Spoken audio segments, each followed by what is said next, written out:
Welcome to the Occult London podcast. This is a new podcast dedicated to exploring magic, mysticism, the Kabbalah, as well as other topics.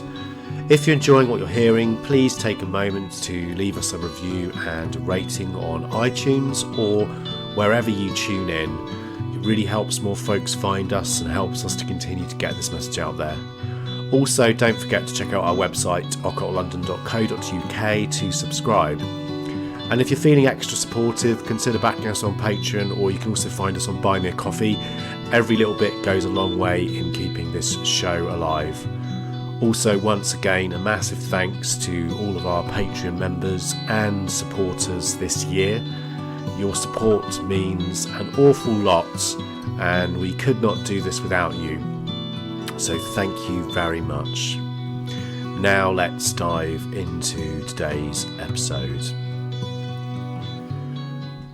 Today's episode is a bit of a special one that I put together as we are in the Christmas or Yule season, and although I am suffering with flu at the moment, so apologies if my voice sounds a little bit croaky, I wanted to get this episode out there today to talk a little bit about some of the esoteric and occult aspects of this magical time of the year.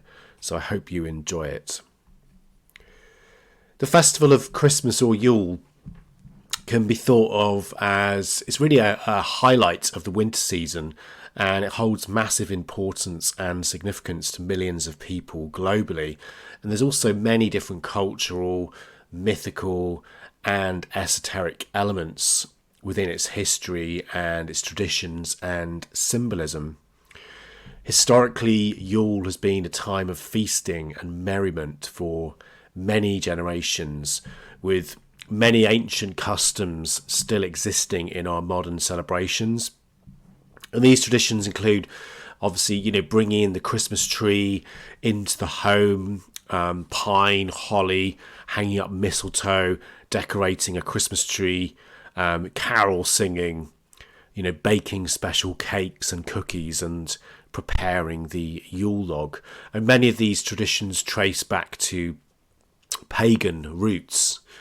Also, if we think about it, the figures of Santa Claus or Father Christmas is really magical, and has many similarities with some of the stories of the god Odin, the Norse Yule elf, who bestows gifts on the solstice to those who honoured them. And also the figure of Father Christmas or Santa has, many different incarnations around the world, which makes it almost feel like it's this kind of Christmas spirit that visits us once a year. We have Father Christmas in England, there's Kris Kringle in Germany, Saint Nick, and also Father Winter in Russia. So this idea, this global journey of Santa, is also very interesting from an esoteric perspective, as the spirit of Christmas flies through the air on a reindeer-led sleigh, delivering gifts and happiness to children. And it feels very kind of shamanic in that journey across the sky, delivering these amazing kind of treats and presents. Also, if we're lucky enough to get snow at Yule, which is a rare occurrence for most of us in the UK, unfortunately, the winter landscape also adds a lot to the sort of sense of magic.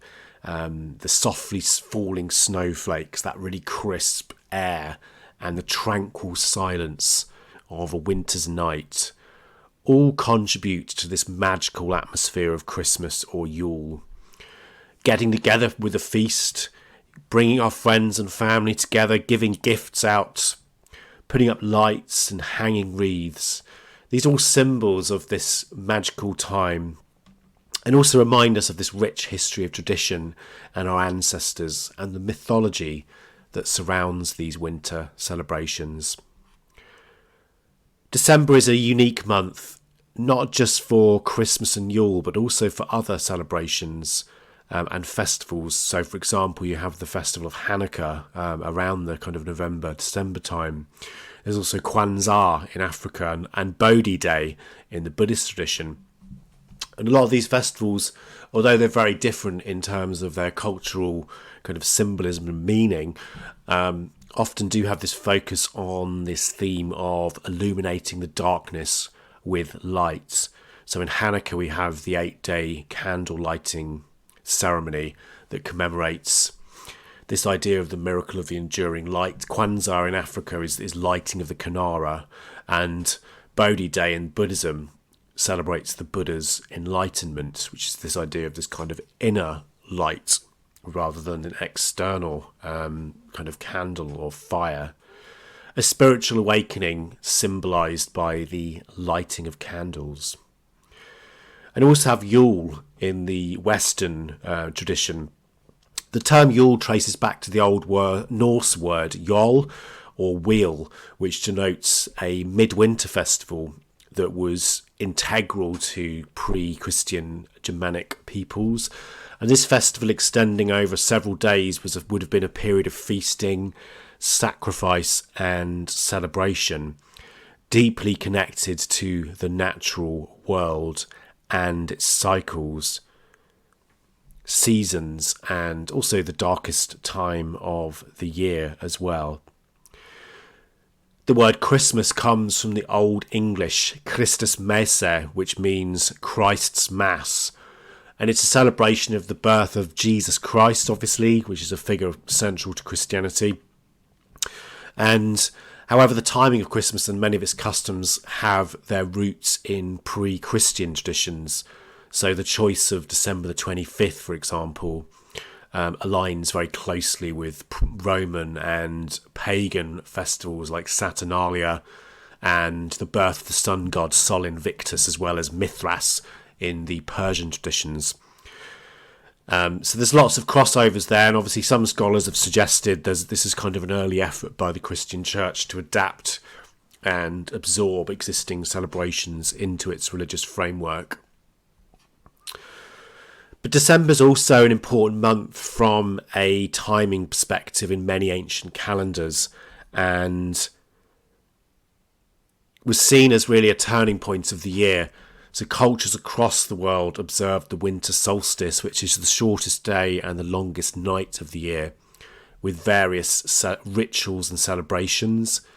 And these observances were not just a recognition of the season, but also an expression of hope and the anticipation of the return of longer days and the summer. In these ancient times, people felt a profound connection with the rhythms of the natural world. They would have been largely agricultural, so, would have got up when the sun rose and gone to bed when the sun set. So they'd have been very much connected with the seasons and with nature, also because they needed to survive, and it very much would have relied on the agricultural year and the weather, etc., in order to grow crops, and obviously storing the harvest to ensure that it lasted to keep you and your family alive through the tough winter months. So these celebrations would have been a great way to honour and influence these cycles. The Yule period also coincides with the winter solstice, obviously, which is a really significant astronomical event, which we had yesterday. And this is marked by the longest night and the shortest day of the year. And during this time, obviously, the sun enters the sign of Capricorn, which is a zodiac sign symbolised by the symbol of the goat. And cultures worldwide have long celebrated this period, seeing it really as a time of rebirth and renewal. And the solstice symbolises the sun's return from the darkness and the start of lengthening days and the cycle of life, death and rebirth. The mythological and historical aspects of Yule and the winter solstice are very varied. And obviously depending on the different cultures and traditions that celebrated it. But it was a time really when the veil between the worlds was believed to be thinnest, and allowing for this greater interaction with the supernatural. And although we know very little about the customs or practices that our ancestors from prehistory would have practiced at festivals such as the winter solstice, however, we do know that these communities would have been very connected to the rhythms of the natural world, and would have recognised the winter solstice as being an important turning point, marking the end of the growing darkness and the slow and gradual return of the sun. And we can see how important the festival would have been from places such as Stonehenge in England and also Newgrange in Ireland, which are both prehistoric monuments. Both of these amazing places, and I recommend everyone go and visit them if they can, align with the solstice at sunrise, which really indicates their importance in these celebrations. At Stonehenge, which was built around 2500 BC, the sarsen stones were carefully placed to line up with the movements of the sun. So if you stand in the middle of the stone circle on Midsummer's Day, you would see the sunrise just to the left of the heel stone, which is an outlying stone northeast of the circle. And archaeologists have actually found a large stone hole to the left of the heel stone, which may have held a partner stone. So if so, the two stones would have framed the sunrise. And there's similar things you can see also at Karnak in Egypt as well, in terms of these alignments. Also, on Midwinter's Day at Stonehenge, the sun would originally have set between the two upright stones of the tallest trilithion, which is two upright stones capped by a horizontal lintel, and it would have dropped down over the altar stone, which is a sandstone block which was placed across the solstice axis. Today, unfortunately, this effect has been lost because half of the trilithion has fallen, but archaeologists have conducted laser surveys and they've shown that the stones that framed the solstice axis were the most carefully shaped, with vertical sides that basically kind of framed the movement of the sun. So people would have gathered at these places for communal ceremonies, which would have most likely included lighting huge bonfires, feasting, drinking, and exchanging of goods and gifts. And these fires, possibly may have been seen as being a way to rekindle the weakening sun and banish evil spirits.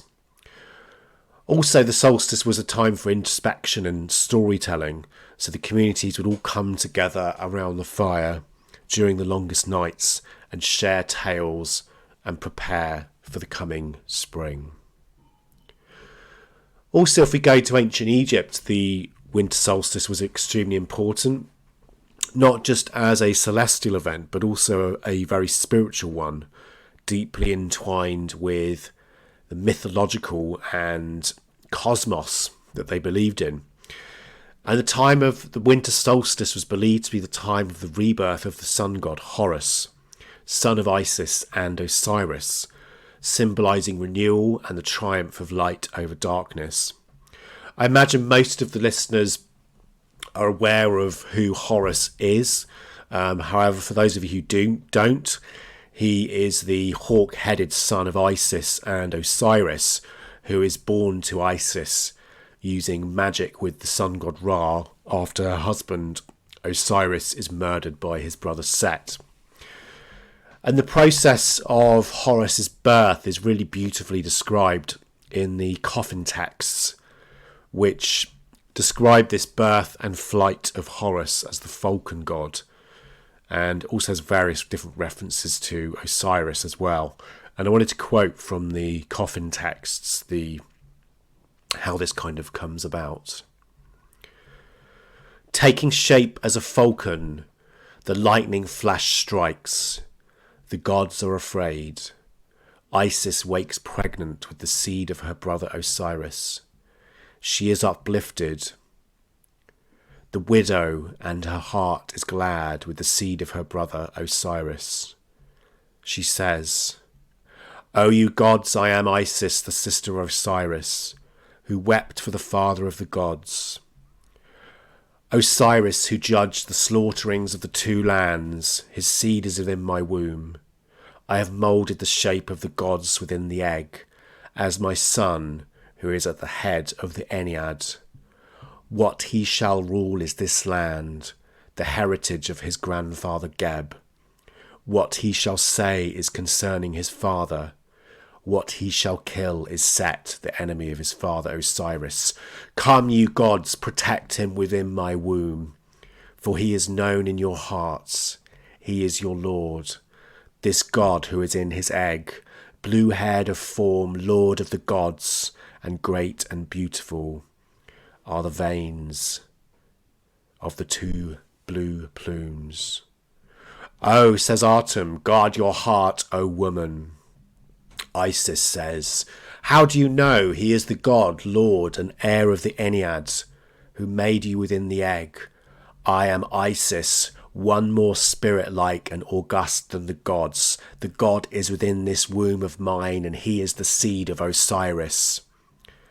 Then says Atum, you are pregnant, and you are hidden. O girl, you will give birth, being pregnant for the gods, seeing that he is the seed of Osiris. May that villain who slew his father not come, lest he break the egg in its early stages. For the great of magic will guard against him.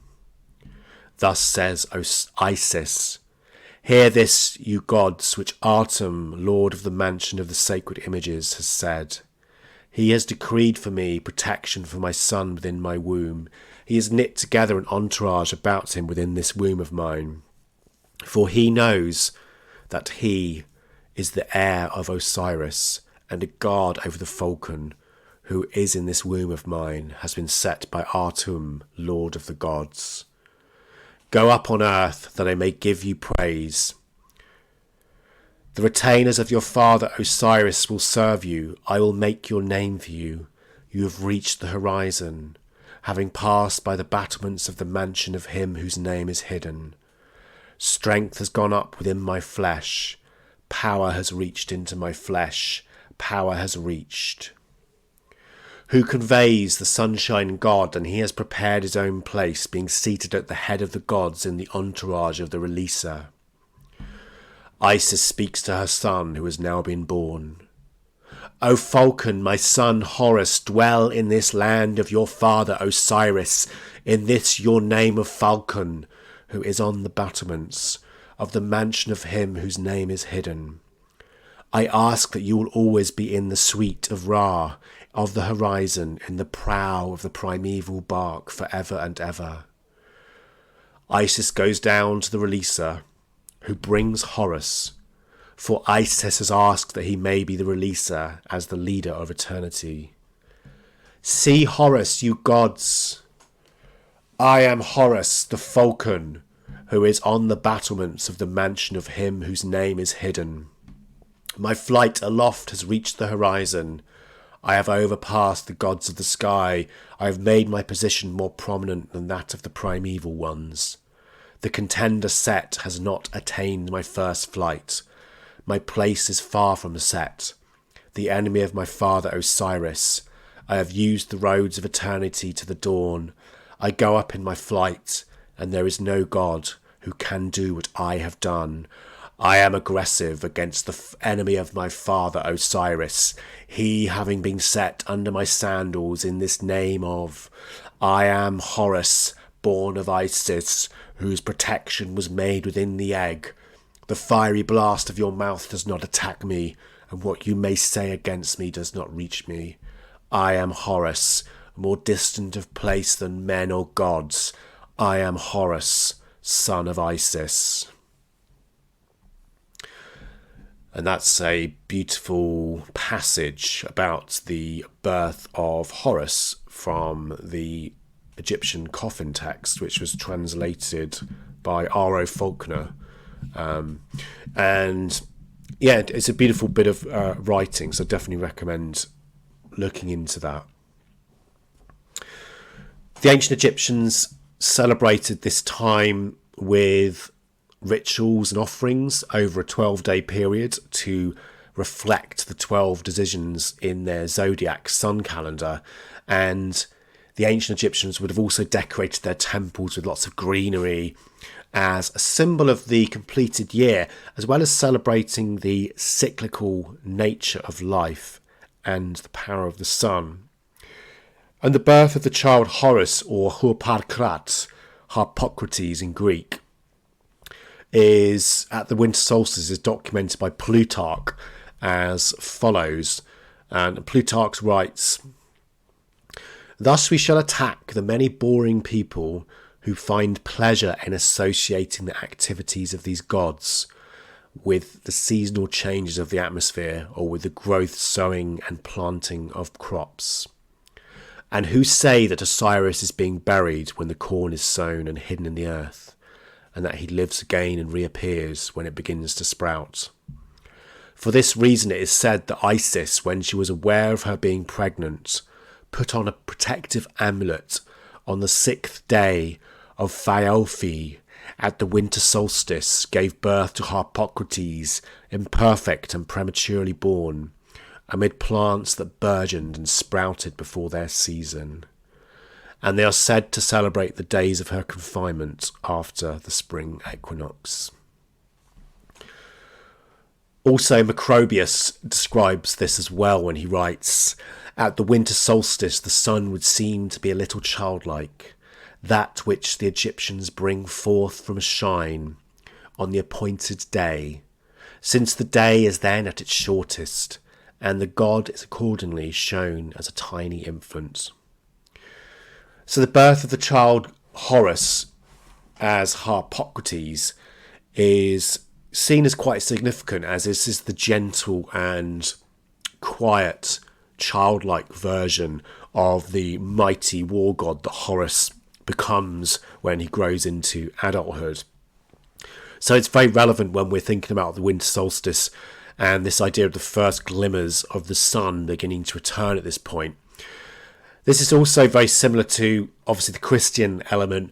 This isn't really a Christian podcast at all, but it's difficult to talk about these topics without bringing this into it. So apologies for those of you who are more kind of on the pagan persuasion.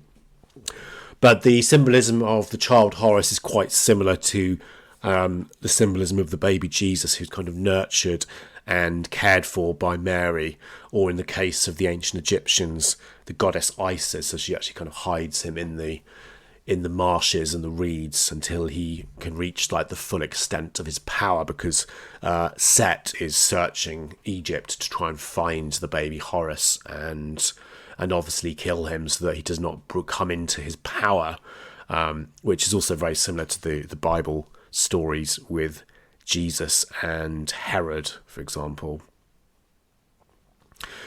And also this kind of softer, kind of quieter aspect of it can also be seen in many of the statues of Harpocrates. So when during the period when there was kind of this blending of Greek and ancient Egyptian, so after the conquest of Egypt with Alexander the Great, you see quite a lot of sort of Greek statues of Egyptian gods, and there's many that are of Harpocrates, where he's a child holding a finger to his lips, which has been seen by some scholars to suggest a kind of misunderstanding of the Greek, finding statues of the child Horus sucking his thumbs as sort of like a misinterpretation.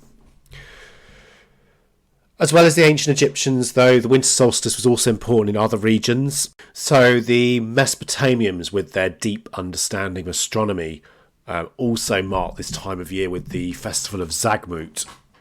And this festival was traditionally held in December and lasted around 12 days. And this centered around the triumph of Marduk, who was the patron deity of Babylon, the god of creation, water, agriculture, justice, medicine, and also magic. And it was really kind of over his victory over the forces of chaos, which were symbolised by Tiamat, who's the kind of primordial goddess of the sea. And the victory of Marduk over the forces of chaos was kind of seen as essential to maintaining order and balance in the cosmos.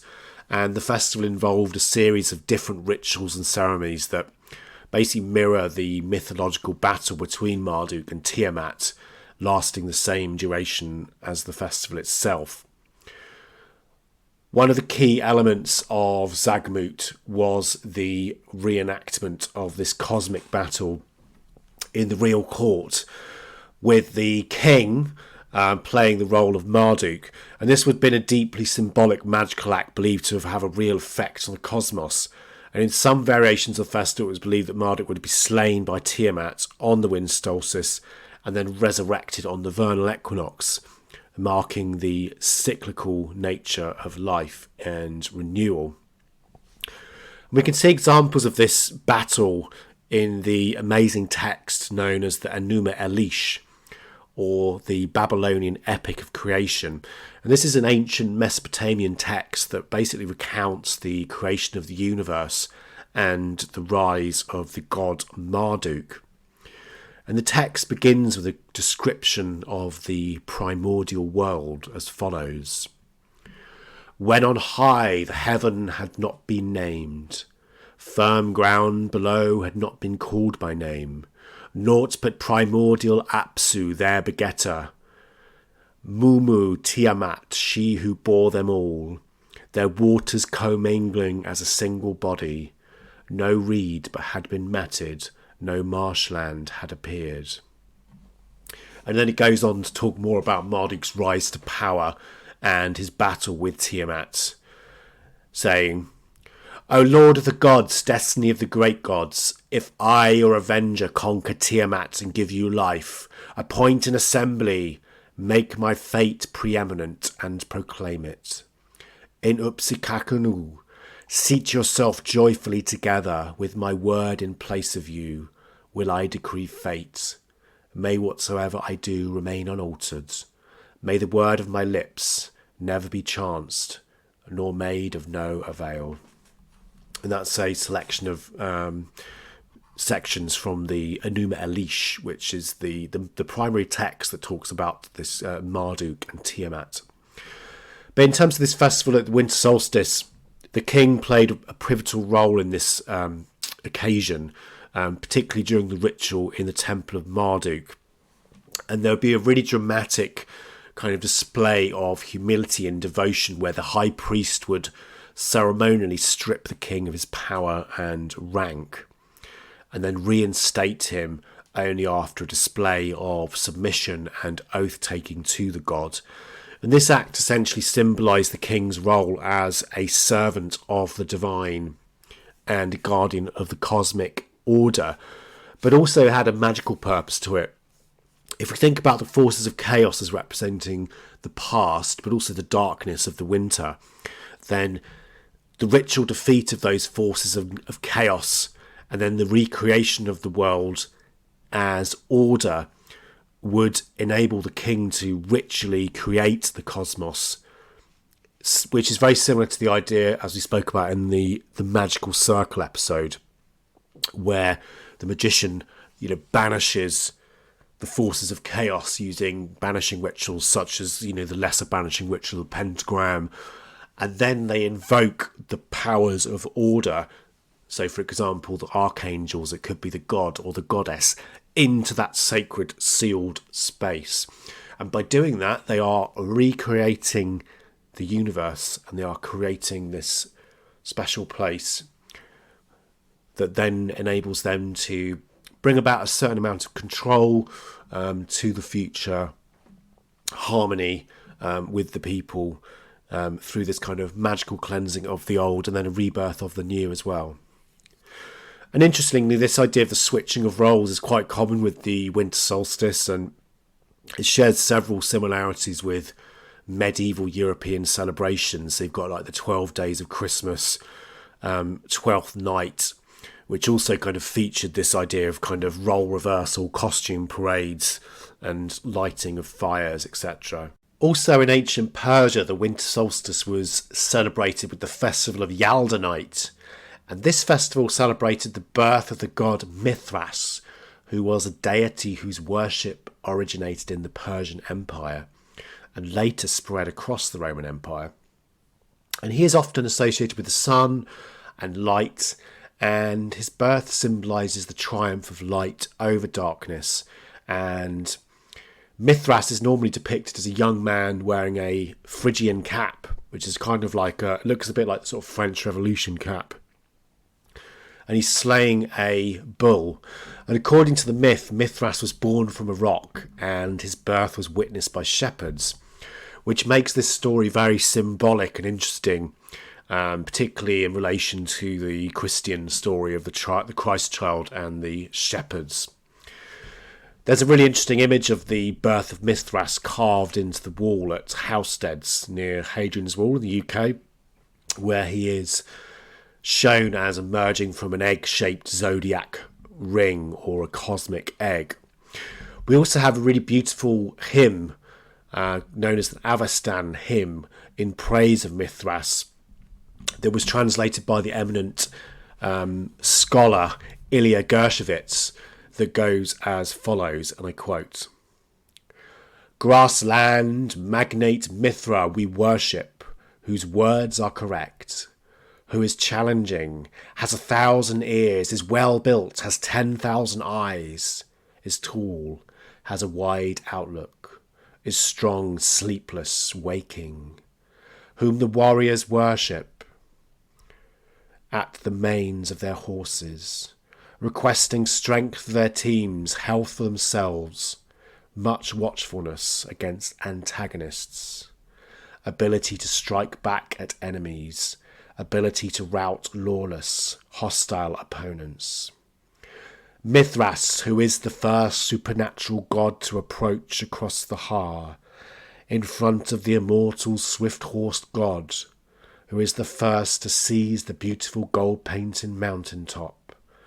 From there the most mighty surveys the whole land inhabited, where gallant rulers organise many attacks, where high sheltering mountains with ample pasture provide solicitous for cattle, where deep lakes stand with surging waves, where navigable rivers rush wide with a smell." So that's a quote from the Avestan texts about Mithras.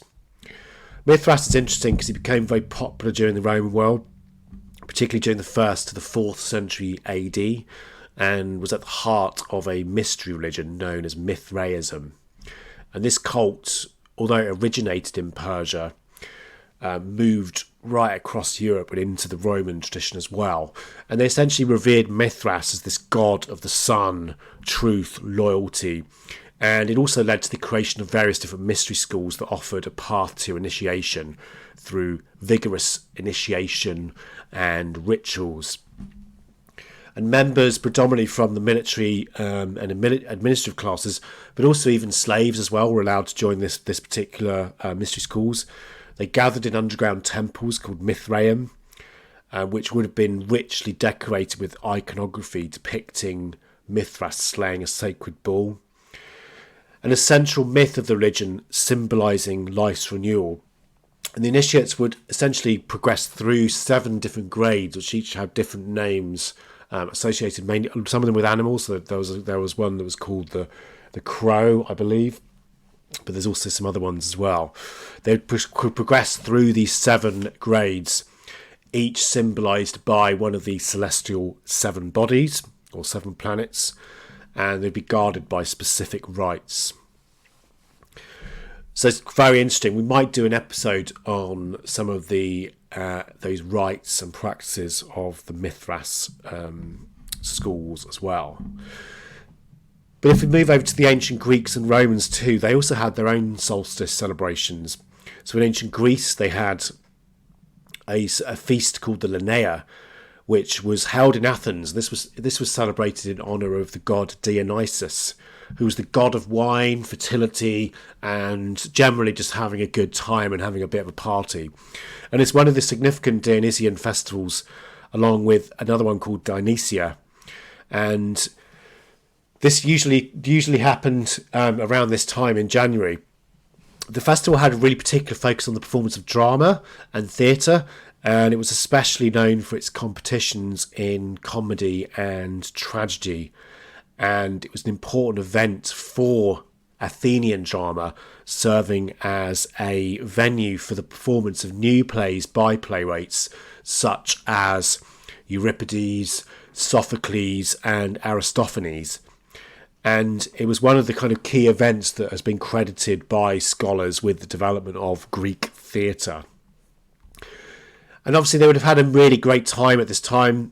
You know, processions, feasting, lots of drinking of wine and dancing, all dedicated to Dionysus. So very similar to if you go out in your local town over Christmas, you know, you can really feel the vibe of Dionysus going on. Everyone's in a really jolly mood, you know, consuming lots of drink and food, and generally quite happy to spend more money than they can probably afford as well.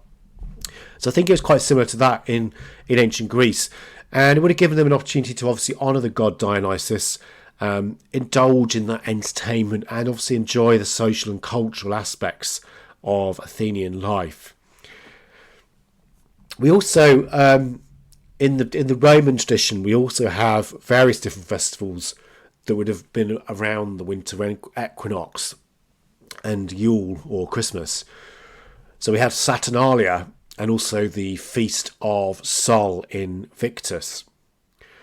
And Saturnalia was an older festival in the Roman calendar. And this was traditionally celebrated in honour of the god Saturn, who is the god of agriculture, but also time as well. And this began on December the 17th and lasted for several days, often until December the 23rd.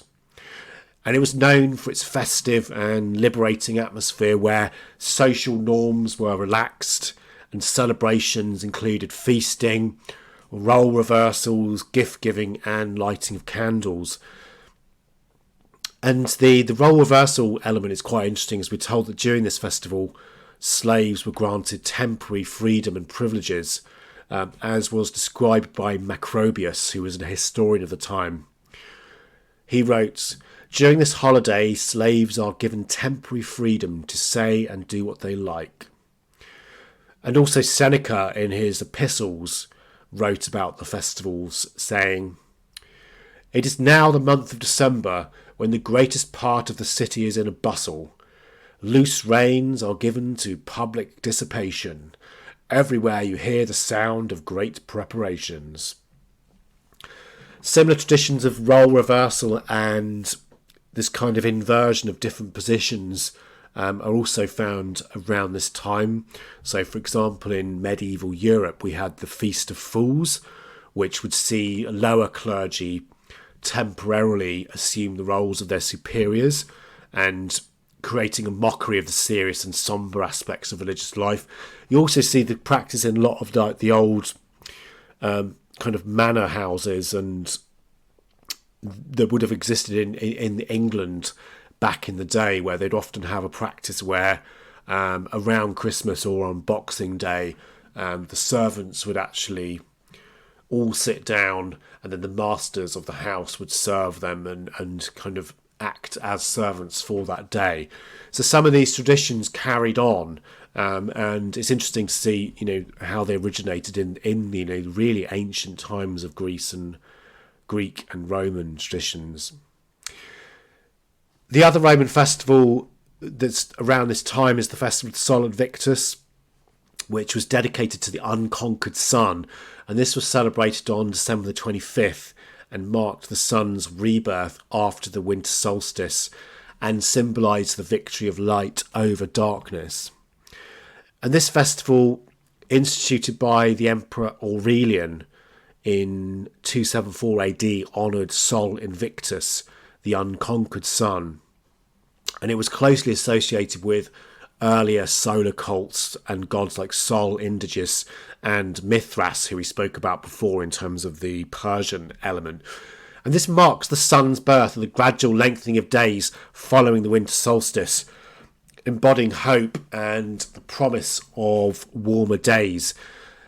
Historical references to the festival we find in things like the Historia Augusta indicate that the Roman cult of Sol Invictus existed well before the early Republic, and activities during the festival included, you know, gift giving, making wishes. They also did customs like kissing under the mistletoe, which is quite interesting, but all was focused on this kind of celebratory nature. It also had the aspect of being connecting the leadership and the rulers with the divines, similar in a way to the way that the kind of Egyptian pharaohs would align themselves with divine as well. So, for example, Emperor Constantine, before he converted to Christianity, actually included Sol Invictus on coins with himself, which is really kind of highlighting this god's significance in Roman society. However, with the rise of Christianity as the state religion, the Sol Invictus kind of cults gradually declined. But a lot of the elements and symbolism behind Sol Invictus kind of had a big impact on the early development of Christianity, for sure. And as Christianity spread, it kind of incorporates lots of these different ideas and winter traditions into it, that is in one way practical but also symbolic. And early Christian leaders chose to celebrate the birth of Jesus, reintegrating a lot of these pagan customs into it as well, which would really help if you think about you're trying to convert people to the new religion. Then it makes sense to kind of carry things over from that perspective. So as we can see from these ancient traditions, the tradition of celebrating and honouring the longest night of the year is not new or even a Christian practice, but rather it stems from ancient cultures and it still continues to this day. And we can also see that there is a theme that runs through these festivals that continues in celebrations today. And although they are, very different in terms of how these festivals were celebrated, they do share a common thread, and that was this celebration of light, hope and renewal, and a fair bit of partying as well. Each of these festivals in its own way marks a period of reflection and rejuvenation and heralds the promise of a new beginning and the triumph of light over darkness. And this unifying symbolism underscores, really, I think, the universal human experience of seeking light and hope amidst the challenges of life, and making these festivals resonate deeply with people across the cultures and beliefs. From a magical and spiritual perspective, the time of Christmas and Yule is a time of really deep, profound spiritual significance. As we mentioned previously, it represents the rebirth of the sun, a symbol of hope and new beginnings, but is also known by occultists as the time of the cleansing tide, which is a time when many occultists and practitioners ask the tide to take away the things in their life that are no longer serviceable or useful. And this is also one of the reasons why we make New Year's resolutions, as it's a time when we can get rid of things that we don't need and also begin new things. And this season is also viewed as being a liminal time, where the veil between the worlds is thin, allowing for greater spiritual communication and introspection. So it's an ideal time for setting intentions for the future year, reflecting on the past and obviously preparing for the new one. And whilst, as I said before, this isn't really a Christian podcast, when we talk about this stuff, we can't really kind of avoid a lot of that symbolism because it's so kind of embedded into our culture. And from an esoteric Christian perspective, the time of Yule or Christmas is kind of a celebration of the real heart of those mysteries. At its core, the festival of Christmas really symbolises the incarnation of the divine in the human form, which is epitomised by the birth of Jesus Christ. And this event's viewed not just as a miracle in time, but also as an allegory for the awakening of the divine spark within every human being. So esoteric Christianity often interprets the nativity story as being a map for inner transformation and enlightenment, where characters and events symbolise different aspects of that spiritual journey. And the birth of Christ in the manger can be seen as an emblem of this divine light manifesting in the most harshest, kind of modest of environments, suggesting also that spiritual awakening or enlightenment is accessible to all, regardless of your worldly status. And also the Star of Bethlehem is really important. Think about it, guiding the wise men. Can think of it in terms of an inner light or an intuition that guides the seeker towards spiritual wisdom. Also in the pagan tradition, the winter solstice marks the commencement of the calendar year, aligning with the winter solstice, which is obviously, as you mentioned before, characterised by the shortest day and the longest night. And this is usually observed on the December the 21st, but it can sometimes vary depending on where you are in the world. But generally speaking, majority of pagans will celebrate it on the 20th, 23rd. Yule is celebrated as a fire festival, signifying the resurgence of light. And after this festival, as I mentioned, the days begin to get longer and they culminate in the summer solstice at the peak of the sun's strength. And while the sun's presence remains, minimal, and you won't even realise it to begin with after Yule, this festival really symbolises hope and patience, and marking the end of the year's darker half and the return of the warmth, the growth and the light. As one author wrote, "As the sun is reborn, our time of quiet reflection and meditation. The rest following the harvest draws to a close. New ideas, dreams, hopes and projects are born, and our thoughts and energies turn to the new season of life ahead. True, there are months of cold ahead for many of us, but the light grows and warmth will follow. Newborn sun is the great mother's goal to the world, and this is reflected in our gifts to friends and family. Giving is as a statement of faith in the abundance to come and the love that survives the coldest winter." And that's a quote from Coventcraft. As we've already mentioned, the winter solstice significance has been acknowledged for many, hundreds and thousands of years, observed through many different patterns across the seasons. And in the Wiccan and pagan traditions, Yule is the time when the god is reborn, following his sacrifice and death at Samhain in late October. And the faint sunlight during the solstice symbolises the newly born god, gradually regaining strength, and the goddess transitions from the crone aspect, which is kind of like the cold, dark winter, to the mother aspect, representing the earth, and then later on in the spring, the maiden. The earth enters a period of rest after giving birth to the god as well. And this is described nicely by Vivian Crowley when she wrote the following: "New hope comes from the next generation. The god will be reborn through his son. At Yule, a solar festival, the sun is born. The Sabbath is a celebration of the child's promise.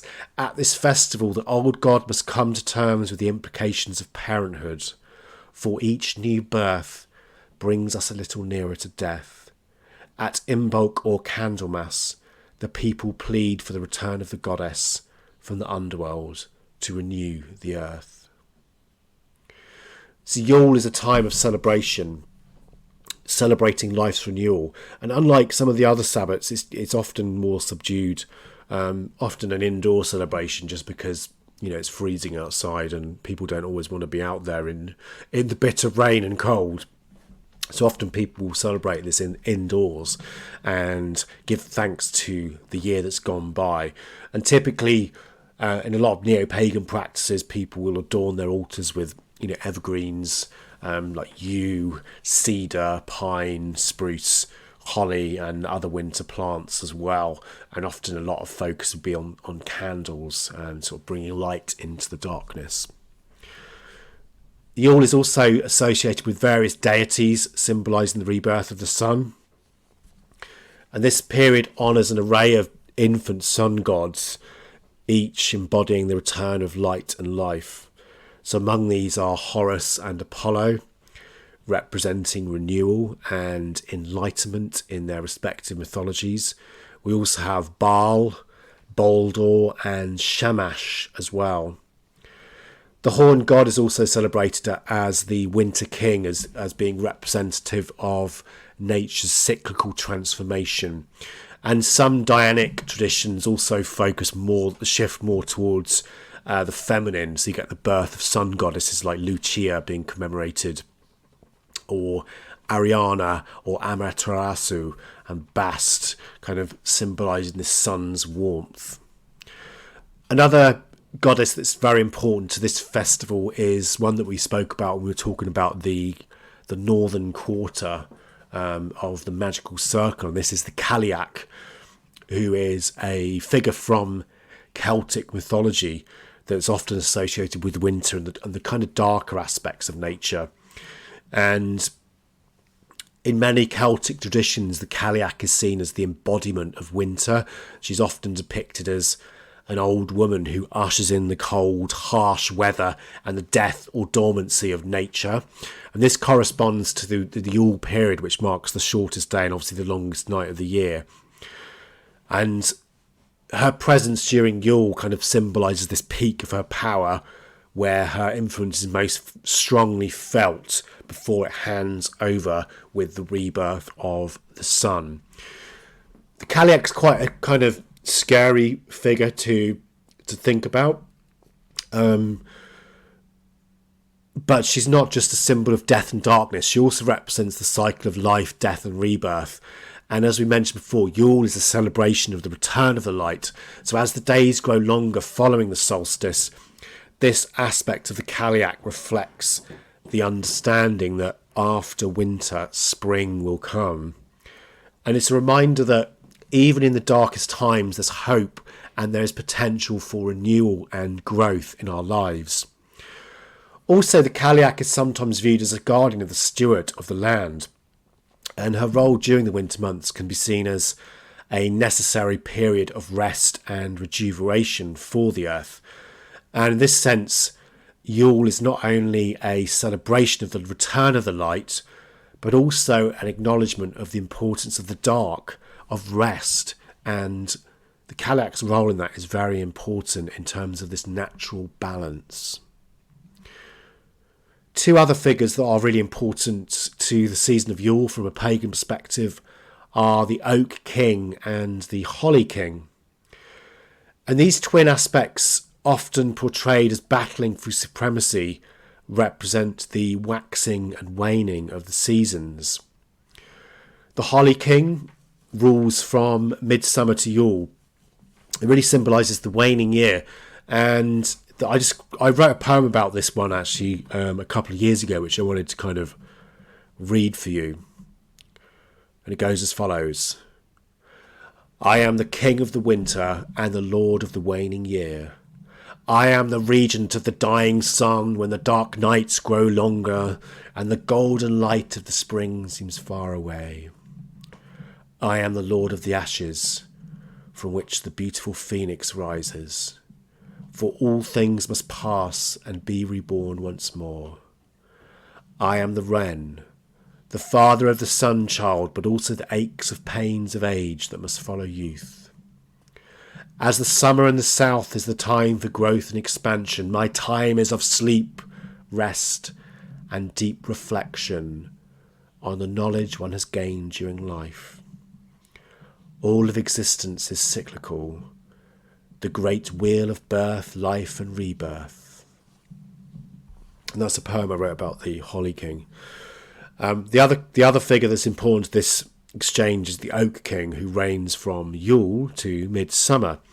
And the Oak King represents the waxing year and the resurgence of light and warmth, and is often associated with the green man, whereas the Holly King is more associated with the figure of Father Christmas or Santa Claus, however you want to call him.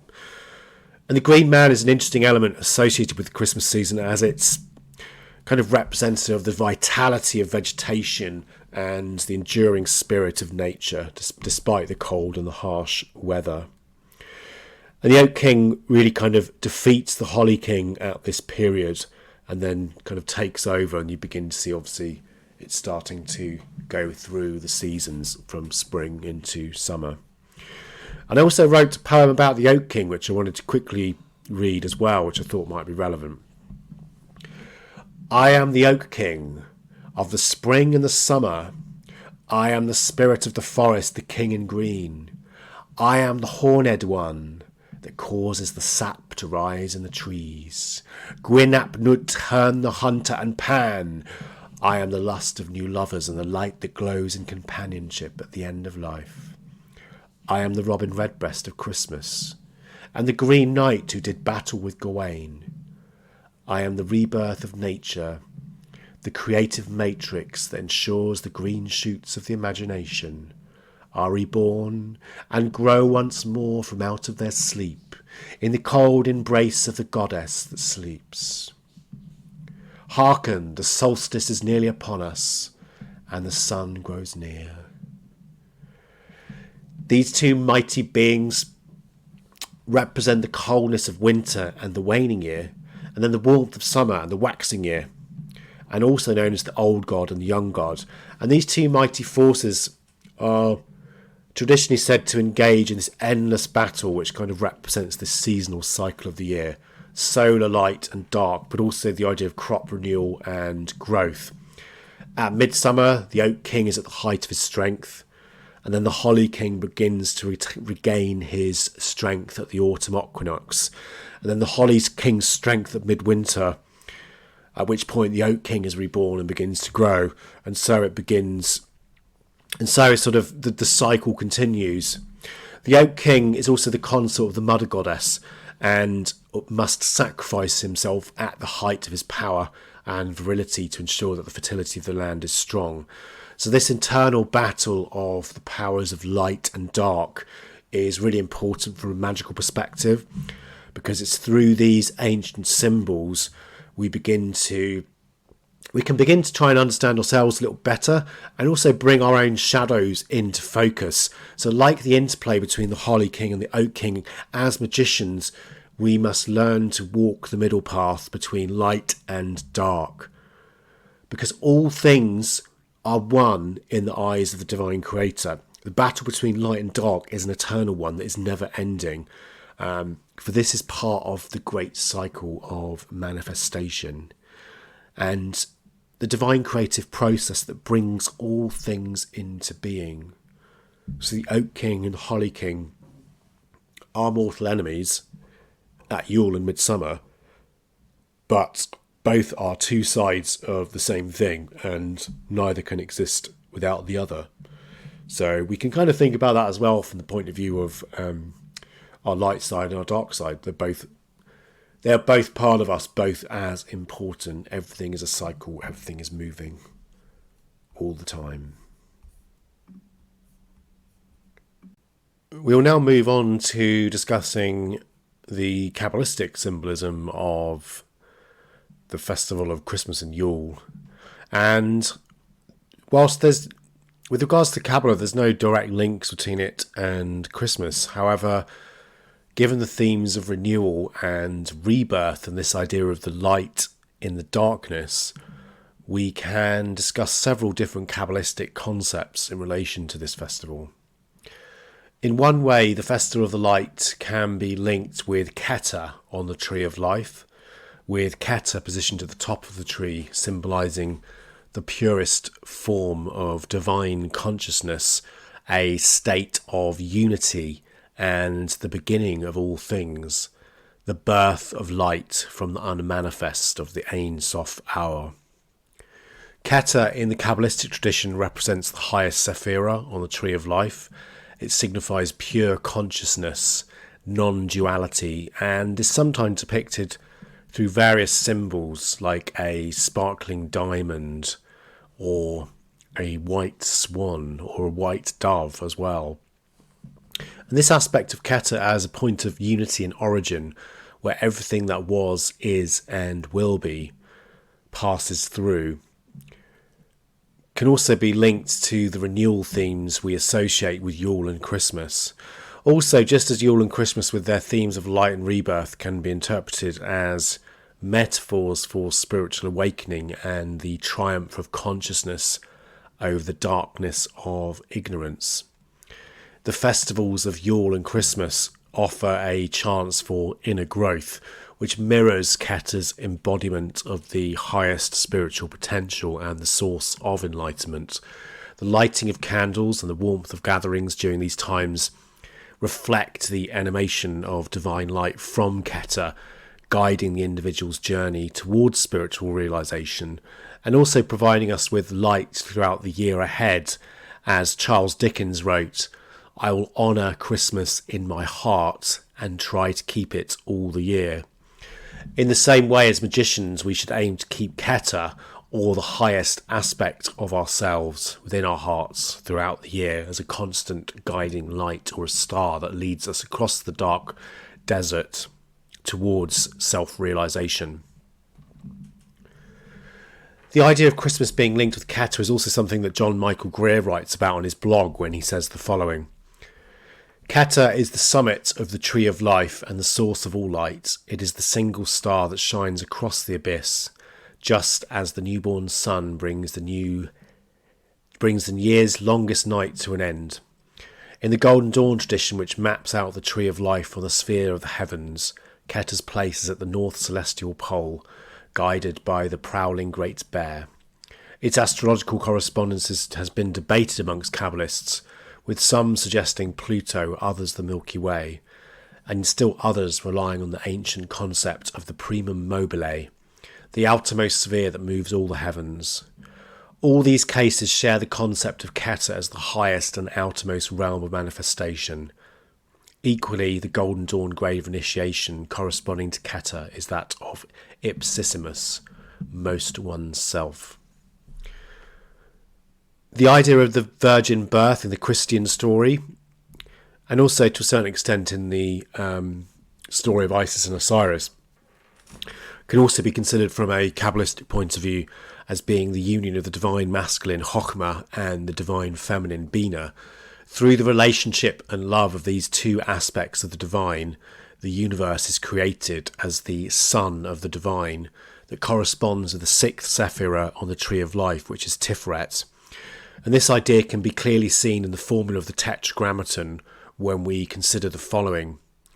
We have Yod, which begins the Tetragrammaton, and this is really the formulation of the initial creative force, the power of the Father who is self-begotten, and unto whom it is said, "Thou hast formulated thy father and made me fertile by thy mother." We then have Hey is added to the Yod, and this symbolises the marriage of the father to the equal mother. And in the thelemic system, this also represents Nuit and Hadit. And then we also have Yod and Hey, bringing forth the son, who is Vau, who is the heir, which is attributed to Tiferet. And then finally we have the daughter, Hey, which is born both symbolically both the twin sister and also the daughter of Vau, and that's representative of the world of Malkut. So all of creation can be thought to come through the feminine sphere of Bina, as Anne Davis wrote. "Herein lies the real meaning of the virgin birth and of the Immaculate Conception. The cosmic mother, who is our true mother, is the manifesting principle. She is forever pure and undefiled, because no matter how many forms and shapes emanate from her creative substance, the substance remains forever itself. All living creatures are created by the Father, Chokhmah, through the power of Bina, which is the manifesting principle of the divine and made manifest in Tiferet. And also from a kind of spiritual perspective, Tiferet is also where the higher self resides, or also the holy guardian angel. Tiferet is an interesting sephirah which I wanted to talk about briefly, and this is also associated with the sun in the Tree of Life, and it symbolises the central role of the sun in the universe, the heart of the Tree of Life. And it's also similar to how the sun is central to our solar system and brings us life. Tiferet also symbolises the individual's true will, and is almost similar to a divine spirit within the heart that's fueled by truth and spiritual devotion. It's also known as the mediating intelligence because it balances human nature and harmonises the universal flow with our personal genius or holy guardian angel. Tiferet, if you look at the Tree of Life as well, is like a lower version of Keter, so it's reflecting the divine essence of Keter and also embodying the concept of the divine child or the manifest divinity. It signifies the point of illumination as well, revealing the mysteries and bringing forth wisdom of Chokhmah and understanding of Bina. And it's also associated with gods of light and the sun, who are seen to be illuminators and acts as a balancing point between force and form in the tree of life. So it's channeling these higher energies into the manifest forms that are lower on the tree. Tiferet, as we mentioned, is also associated with the symbolism of the child and also the dying resurrected god. So from a magical correspondence, we can think of it as being that it's in Tiferet that we have gods like Osiris, Jesus, Baal, Baldur. And the name of Jesus is also important in this regard from a Kabbalistic perspective, particularly in relation to the Tetragrammaton and also the celebration of the festival of Christmas as the rebirth of light. The Tetragrammaton, as we mentioned, is composed of the Hebrew letters of Yod, He, Vav, He, representing the highest Hebrew name for God, and also symbolising the four basic elements of fire, water, air and earth. However, the addition of the fifth element, spirit, is represented by the letter Shin, and this transforms the Tetragrammaton into something called the Pentagrammaton, which creates the name Yeshua, which is also the Hebrew name for Jesus. And this transformation can signify the descent of the sacred spirit into the material world, embedding the divine essence within the core elements of existence. The significance of the name of Jesus is important in this regard because it embodies the incarnation of divine spirits into the material realm, which is obviously celebrated at Christmas as this rebirth of the light.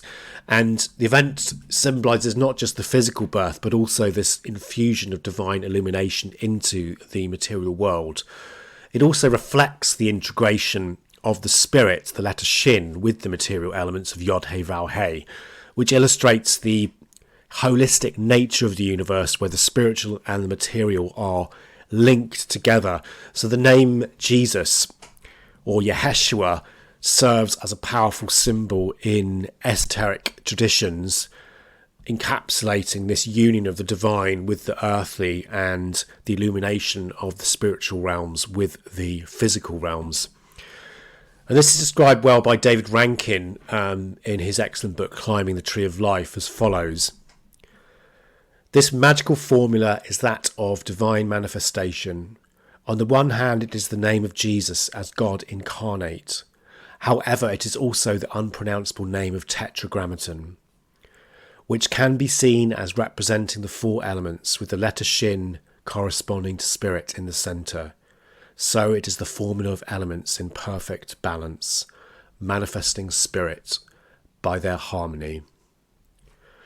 Tiferet, therefore, can be seen as being important from the point of view of the magician, as it's in Tiferet that is assigned the idea of the Messiah, the Redeemer, and also Malek, ruler of the kingdom, and it's therefore the work of humanity and the magician or practitioner to redeem that which is corrupted and base and bring it into the light of the sun, and therefore the light of escape from suffering and embracing freedom. This can also be seen as kind of the work of elevating oneself up to the level of Tiferet through the work of the holy guardian angel, or practices such as like Abramelin, etc., which aim to kind of unite you with your higher self. Our higher self being in Tiferet, then the work really is to bring about the marriage of the bride and the son in Tiferet to elevate and achieve enlightenment. So the bride is obviously Malkut, and then the son is in Tiferet, so it's bringing about this wedding of those two elements and being reborn in the sun. As Anne Davies wrote, we are all evolving towards awakening to our rightful place in the universe. On the individualized level, the virgin birth or birth of the Christ child is symbolical of the birth of a higher level of consciousness. This is the new birth. This is what the life of Jesus portrayed. His life exemplified the way to mastery through self-conscious participation in the evolutionary process. Jesus in our tradition was the most highly evolved soul to incarnate and the first to reach full Christ consciousness, or full conscious union with the ego in Tiferet, and through that union, a union with the Father in Chokhmah.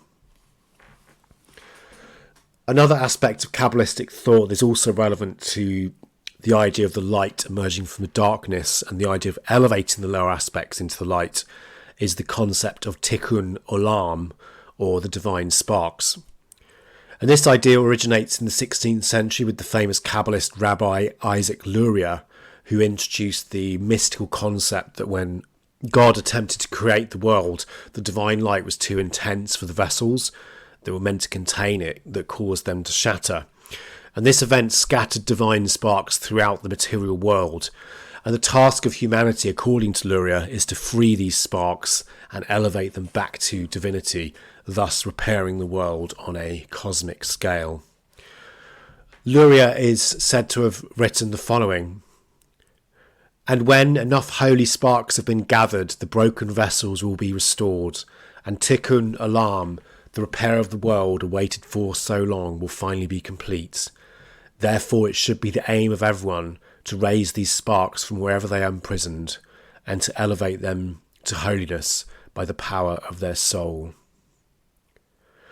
This idea of the divine spark representing the purest essence of the soul also finds a kind of symbolic echo in much of the symbolism of the Christmas story, particularly from a Christian perspective. This holiday, symbolising hope and renewal, reflects this quest to rediscover and nurture that inner divinity within us, a theme central to Kabbalistic teachings, and the emphasis on light, love, and the spirit of giving kind of almost serves as a practical embodiment of engaging in acts that kindle that divine spark within, promote generosity, promote thankfulness of our fellow human beings, which obviously aligns with lots of the kind of work from the Kabbalistic point of view. So as we've seen, the essence and mythos of the Christmas and Yule can be best symbolised by this theme of the light piercing through the darkness. And, this is vividly depicted through the symbolism of the glowing Christ child or the baby Horus in ancient Egypt. The twinkling lights adorning our Christmas trees and houses, the dark tree that you have in your garden that honours the Holly King and the Oak King, and also obviously honouring the crone and the rising of the light with the spring. But fundamentally, this festival represents a beacon of light amidst darkness, a source of warmth in the chill, and a semblance of order within disorder. It embodies the concept of redemption through divine illumination at its bleakest moment.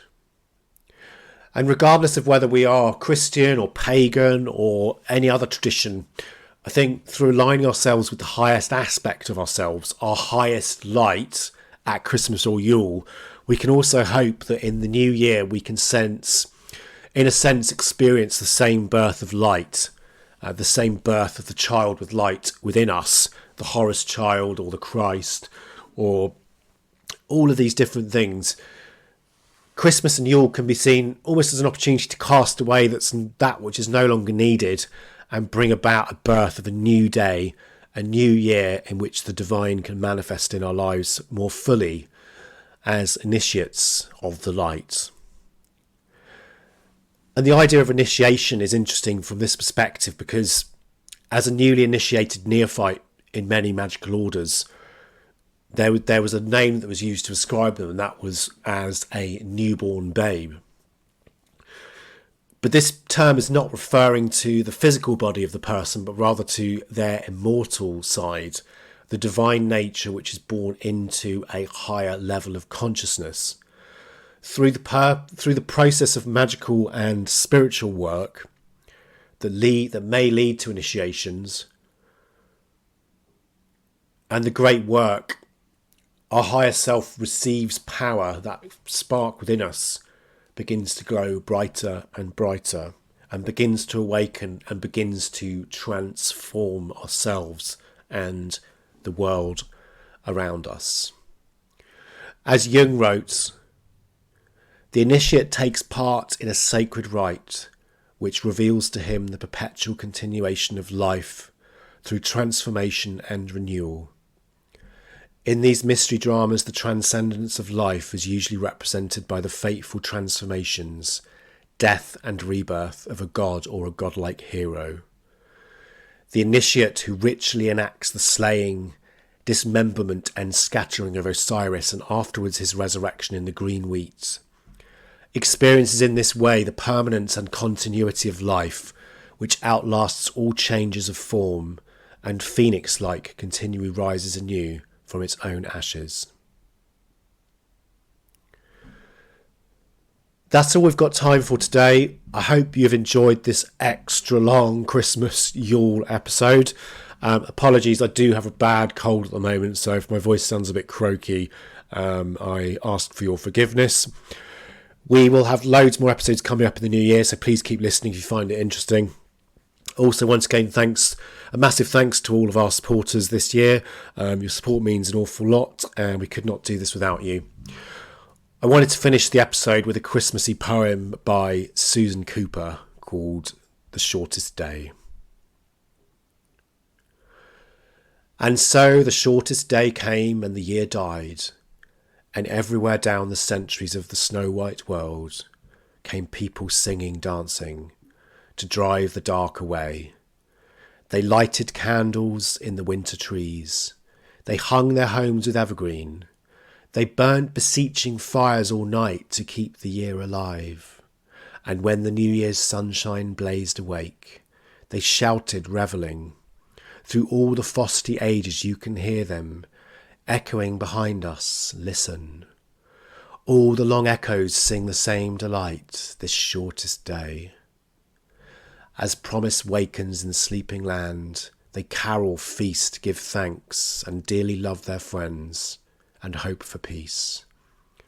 And now so do we, here now, this year and every year. Welcome, Yule.